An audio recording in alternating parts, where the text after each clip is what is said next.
Thank you, Guido. I'm very happy to be here. Sorry for my voice. I've been screaming the last 2-3 days above the music and everything. So you'll hear me croaking through these 20 minutes. Very happy that Rose has this alumni session this year. And I'm very happy to be the opening batsman here. I hope not to disappoint you. I'm here to speak about a work that deals with historical monuments, and this is an ongoing research project. It's called the Bagan Conservation Project, and I'm speaking to you about the repair and retrofitting component of the Bagan Conservation Project. Now, Bagan is in Myanmar. That's a little introduction for you. Now, this is a funded project by the Getty Conservation Institute of the United States, and the main partner is the Department of Archaeology of the government of Myanmar. Now, a little bit of an introduction before I get into the project, but let me begin by telling you this is how I've organized the presentation. An introduction about the site. The site became a World Heritage, UNESCO World Heritage Site in 2019, just before the pandemic, and just after an earthquake in 2016. To talk about some salient characteristics of the historical monuments of Bagan, the earthquake history of Bagan, because this is a site where there are recurrent earthquakes, and then specifically about this project, which is called the Bagan Conservation Project, Repair and Retrofit. Unfortunately, the project is coming to a close because of the political situation in Myanmar, and funding is not going to go ahead. Unfortunately, in this project, all Getty projects actually end after a 10-year period of research in retrofitting at least one monument. And that's really unfortunate that this project for the time being is not going to go ahead because of the military regime coming back. And talking of probabilities, it's about still a non-zero probability. Whoever thought that you'll have the pandemic and then you'll have a civil war which is then going to change contours of everything. And that really happened here. It happened, low probability, but it really happened. The second part, and I'm going to focus on that, are the research components that IIT Madras, which is a research engineering team that is carrying forward this work for the Department of Archaeology, our partners, Department of Archaeology, and Getty Conservation Institute, which is the funding agency. Carleton University in Canada is actually helping us with documentation, laser scanning and documentation, which is then ready for finite element analysis. So there's a smooth transition between 3D modeling to finite element meshing. So that's something we have achieved in this particular project. So let me go right into the project. Now, it's an archaeological site. It's a fantastic site. Many of you must have heard of Angkor Wat, and Angkor Wat is an amazing site, but there are about a dozen monuments which make the place very famous. We are talking of, in Bagan, about 3,000 monuments, all concentrated in about 12 square kilometers. So it's a very different scale. It's full of masonry, so it's a delight for someone who's working in masonry, because it's like a large shake table. Professor Calvi has this new toy in New Center, but this is amazing. You have a 12 by 12 kilometers shake table with 3,000 monuments built on it. It's very interesting. Okay, so the archaeological site of Bagan, earlier called Pagan with a P, was the ancient capital city of Mandalay, and it was the capital city between 9th and 13th century AD. And the Bagan archaeological zone, as I said, roughly 12 by 12, 13 into 8 square kilometers, centered around what's called Old Bagan, which has all these monuments. It's been cleared of all settlements, so you have Old Bagan and New Bagan. People live in New Bagan, and Old Bagan is just monuments, so it's an archaeological zone. Historical records talk of between 9th and 13th century about 10,000 structures that were built in masonry. Today we have several mounds and about 3,000 monuments that are there. So as I said, you can see that's the site. It's spread over this area, right next to the Irrawaddy River, which is a long river that runs in Myanmar, and you have rich alluvium, and that's the source for the clay brick, which is used extensively in the constructions here. A minuscule component, minuscule percentage of these structures are in sandstone, but it's really small in comparison to the brick masonry constructions. Salient characteristics of the historical monuments here. What's amazing is, after an earthquake in 1975, through efforts of what's called the French Institute for Extreme, the Far East, EFEO, one architect and his team actually physically documented about 2,800 monuments and brought out 7 volumes, which is really what we have in terms of documentation of these sites. And mind you, that was done in about a decade plus. It was published in 1992 after the earthquake in 1975. So these are clay brick constructions with mud mortar, some amount of lime plastering, and about 400 monuments have exquisite mural paintings. So it's a fantastic site. In terms of the typologies of structures, you have temples, which are Buddhist temples, and you have multi-story temples with massive central cores and the walls around it. They can go to several stories, and you have structures which have very large central cores. We're talking of 15 meters by 15 meters, 30 meters by 30 meters, solid construction, okay, that can go up to about 30 meters or 40 meters. Oops. And on the right you see another typology, which is the pagoda, which is actually a funerary construction, and these are practically solid. So, you know, these are huge constructions, mountains of masonry if you want. Now, in terms of the earthquake, at least what we have learned from are the 1975 Burma earthquake and the Chalk earthquake of 2016. Both these earthquakes had comparable magnitudes, very similar locations also, and the type of damage that actually happened is also similar. And these are very deep earthquakes, which means the ground shaking is not too large, but you do have effects on non-structural components in certain cases. I mean, you know, spires and other cases, you will see some examples. So you see that the modified Mercalli intensity of the previous earthquake and this earthquake are more or less comparable. In the 2016 earthquake, 404 monuments were affected, which would be about 10% of the entire stock, 3,600 monuments. 41, so 10% of that 400 was critically affected, so 10% of 10%, and post-earthquake reconnaissance was carried out in 2016.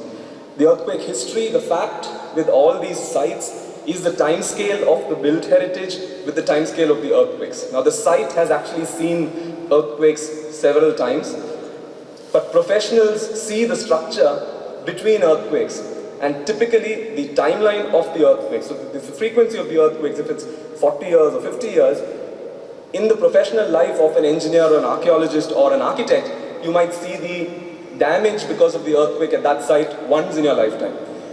Which means carrying forward that memory to the next generation can be a problem. So this is problematic in regions where earthquakes are not frequent. And that's really the magnitude frequency conundrum in Asia, in several parts of Asia, South Asia particularly. Professor Jain, S.K. Jain, in one of his very interesting papers says the memory and the impact of relatively high frequency large earthquakes versus relatively low frequency moderate earthquakes can be a problem. You don't have too many moderate earthquakes to keep reminding you that you need to build earthquake resistant structures. Once in a decade, once in 50 years, 100 years, you get a big one. Memory of that may not last, and that's the problem in many of these places. And that's typical of South Asia. Of course, there are pockets like Kashmir where it's much more stronger. And that's exactly what Sir Bernard Fielden captures in his landmark book called Between Two Earthquakes. And he says in the preface of that book, lessons must be learned continually, and we must always be aware that we live between two earthquakes. And that's true about many places. Bhuj in Gujarat, India, 1819 there was a massive earthquake, 2001, so about 180 years later. Nepal, 1934, 2015, 70 odd years. Bagan, 1975, 2016, 40 years, 41 years. So you see that thing. So you can see pictures of damage in 1975, and again, after reconstruction, damage in 2016. So there's an erasing of memory of what can happen to certain parts of the structure in such context. Okay, so let me go into what this project is really about. The Bagan repair and retrofit project, funded by the Getty, in its first phase tried to identify, this was 2019-2020, right through the pandemic, identified typologies to conduct further seismic assessment. Phase 2 really looked at trying to understand specific representative examples of these typologies, modeling these typologies in the current condition. So some of the tasks here, it's a very large project.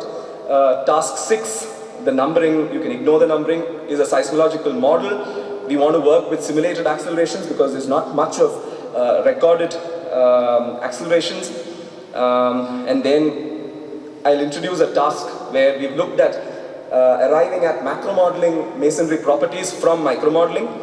And then we've taken 4 representative monuments and done very detailed analysis using different tools, using different analysis typologies. Rocking models are also important because finite element models may not capture some of the problems. And of course, this finally needs to be scaled to the entire territory. That's the last aspect that we're working on. It's a big group, as I said, at IIT Madras, but then we also have a bigger group at Getty, some colleagues in INGENIO, and some, well, that person there, is only coordinating, the rest are really working. The team at IIT Madras is working on several of these aspects, and let me start introducing these aspects. So what we've basically done in 2019 is we've identified key parameters that govern the seismic response of these typologies. And the key parameters that we've sort of filtered down to are vertical continuity and plan asymmetry.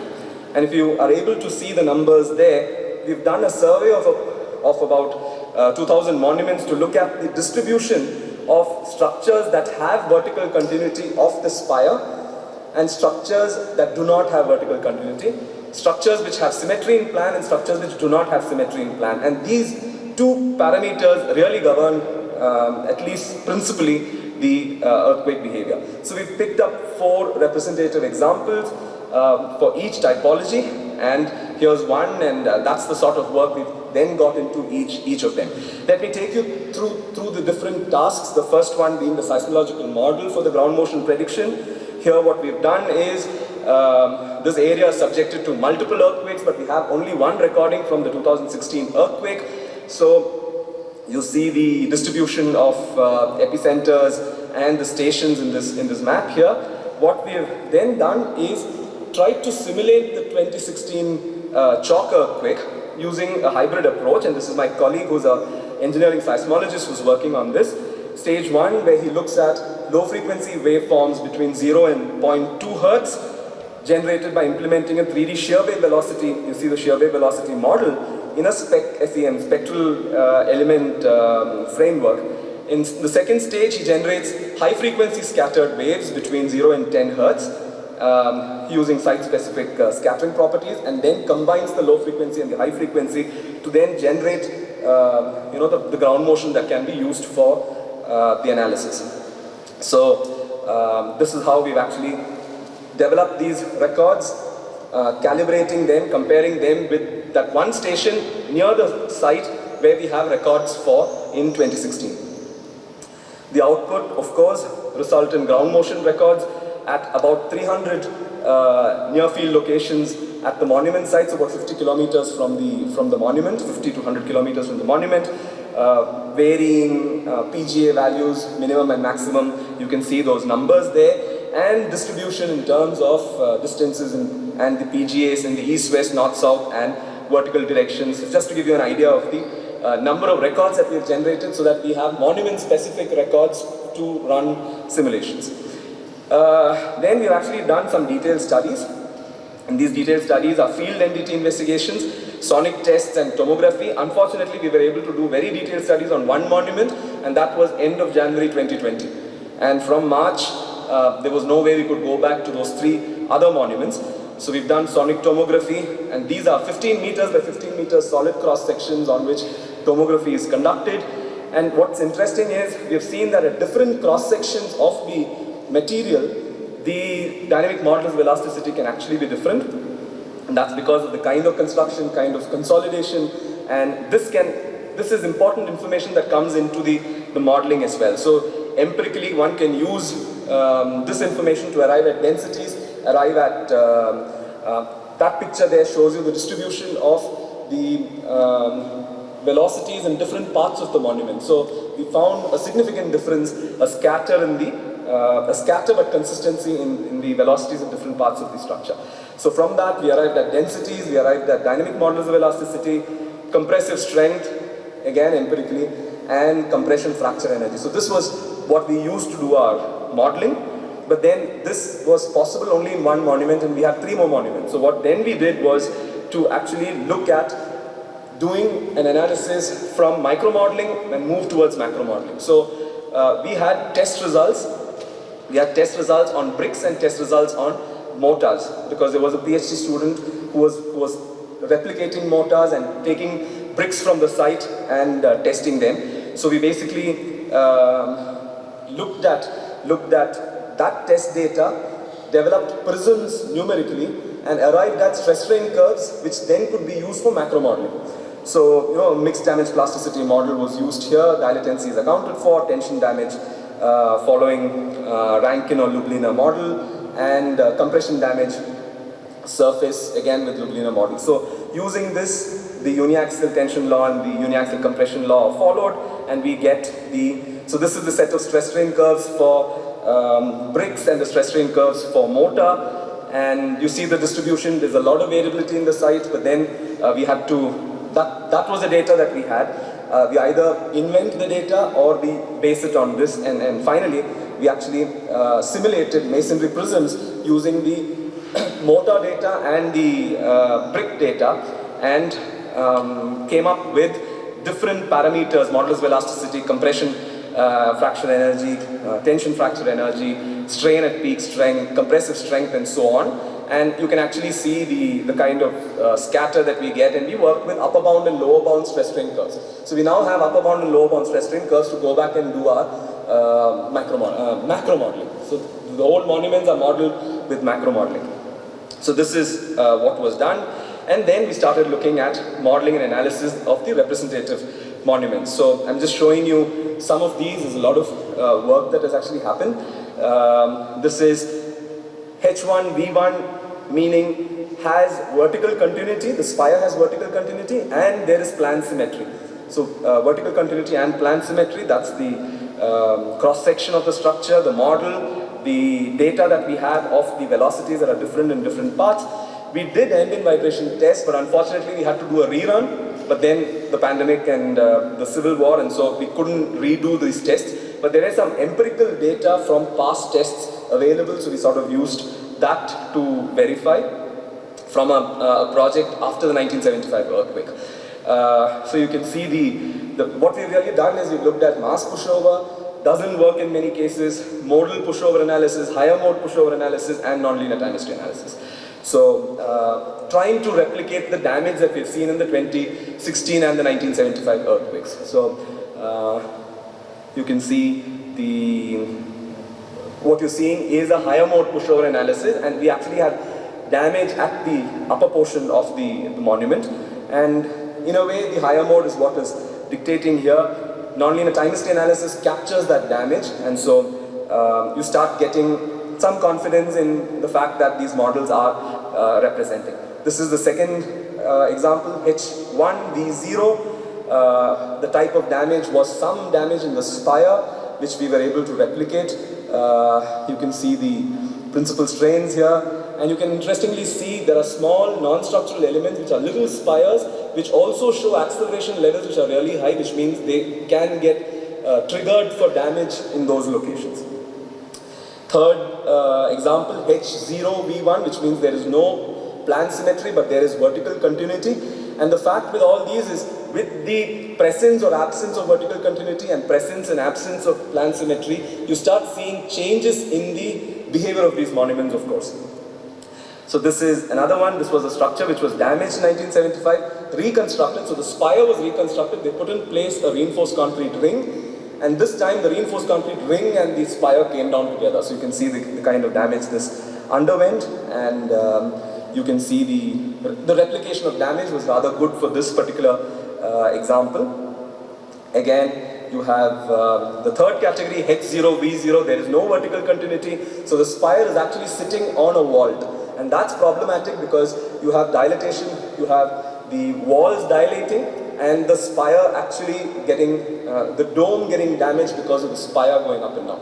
So the damage mechanisms are quite different in these cases. So you can see nonlinear time history analysis being able to capture separation between different parts of the structure, and the sort of cracks we saw on floors and between joints between walls was actually captured rather well by this sort of analysis. Finally, the idea is to be able to understand what's happening, what potentially can happen to these typologies. Of course, for 2,800 monuments, you probably need a much more rigorous classification, but this is a good starting point. And you can see, this is mass pushover, this is mass proportional pushover analysis. It may not be completely representative, but if you were to look at structural plan density of each structural plan density being the cross-section of the walls in one direction or the other direction divided by the total floor area, you get what's the structural plan density or the shear area available in each direction. And one can really see that the capacities are really, the capacities and the mechanisms are related to this sort of a correlation. Finally, as I said, finite element analysis may not be able to do everything, so we really had to look at rocking models and shear strength analytical calculations to try and understand why some spires had shear cracks, some spires were rocking, and so there's a kinematic rocking model that we have worked on and a shear strength criterion based on Mann-Muller criterion that we're looking at to describe potential failure mechanisms. Of course, when you have B by H, that can be governed by rocking, you use that, but if you, in certain cases, it can be the shear strength of the masonry that can govern, and the diagonal cracks can really govern in some cases, and this again explains the kind of damage that we were seeing in this particular typology. Final aspect that we've looked at is risk assessment at territorial scale. So this learning needs to be taken to the entire territorial scale. We're talking of 3,000 odd monuments. So the objectives here are trying to arrive at correlations between different system parameters and damage tags. So the 2016 earthquake has damage tags. We did some of them. The Department of National Museums and Archaeology did some of them. So you can see the kind of data, red, yellow and green here, and information here. NCSHS is our center. We did assessment of 39 critical monuments, and the idea was to be able to bring out a typological classification based on the most critical attributes and derive from that the typological vulnerability curves for the monument inventory. So this work is currently in progress, and we're trying to see, we have data of over 360 monuments. Can we then use this to predict potential damage and the rest which did not get damaged because of spatial variability of ground motion? So that's something that is being attempted. And this slide shows you the kind of, so these two slides are interesting. This red dot here is the epicenter, and the red and green tags are the distribution here, and enlarged you can see the different tags of all the monuments, and we are trying to see how well we'll be able to capture and how many parameters do we really need. And you can see that we are moving to more parameters. We're moving from horizontal symmetry, plan symmetry, to vertical continuity. We might have to take into account number of stories, and we might have to bring into sizes, because size effect also comes into the picture. So this is where we are. The work is still in progress. We're supposed to submit our results by 2022-23, and I'll stop here and take questions if there are any from the audience. Thank you.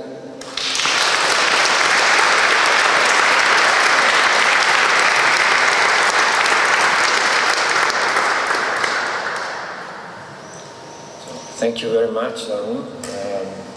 Are there any questions from, I think, Carlo? Yes. Thank you, Arun, for the very interesting presentation and a very interesting project. I was curious to know whether, because you didn't mention this, whether ground investigation were made and what kind of ground investigation were made. Thank you. Yeah, so there's site response analysis was going to be a next component, and because of the complications of the pandemic and the civil war, we've just given up on that component, and we are going with some representative shear wave values that we have from some past data. So I think that's not an area, and that's the fundamental reason why soil structure interaction has not been attempted, because we don't have data to sort of even do parametric.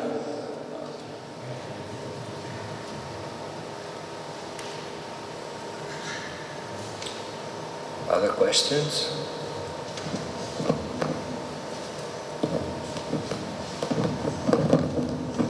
Arun, thank you. It's really impressive, the finite element model that you show there. I have a curiosity about running time and the elements, but my real question, did you start from a laser scanner to the image? Okay. Yeah, so I mentioned that. So we had Carleton University in the team from Canada, which was basically preparing the three-dimensional models from laser scanning. And they prepared models that were ready to be meshed. And so this went through some iterations, and now we have actually reached a stage where the three-dimensional model from Carleton can be meshed with no issues at all in terms of mesh sizes and corners and all that.